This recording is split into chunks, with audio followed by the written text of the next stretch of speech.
Isa sa paboritong pinupuntahan ng mga turista dito sa Baguio ay itong Chocolate di Baterol. Sa malamig na panahon, ito talaga ang hahanapin mo dito sa Baguio. Pagkagaling nga namin ng La Trinidad kay Itag TV ay bumba na ulit kami dito sa bayan ng Baguio. Pagpunta nga natin sa Chocolate di Baterol ay madadaanan natin itong Christmas Village, mismong unahan lang nito. Pasok tayo dito sa may Camp John Hay. Gawing kaliwa makikita mo agad ang Chocolate di Baterol at meron din sila ditong parking. Pagpasok mo nga dito, i-assist ka ng receptionist dito. Kukuhanin nila kung ilan kayo at kukuhanin din yung contact number nyo. Dahil mahaba ang pila, tatawagan na lang kayo. Char.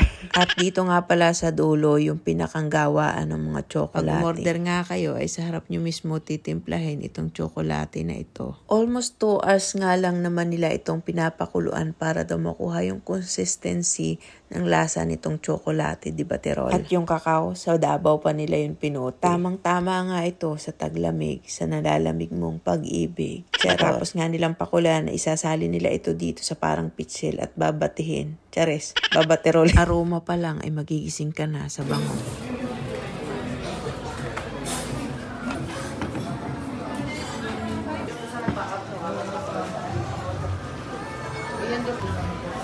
Pag weekend ka talaga pumunta ng Baguio at pupunta ka dito ay sobrang dami ng tao at sobrang haba din ng pila. Ito nga araw na ito, yung iba'y halos hindi na rin nakapaghintay.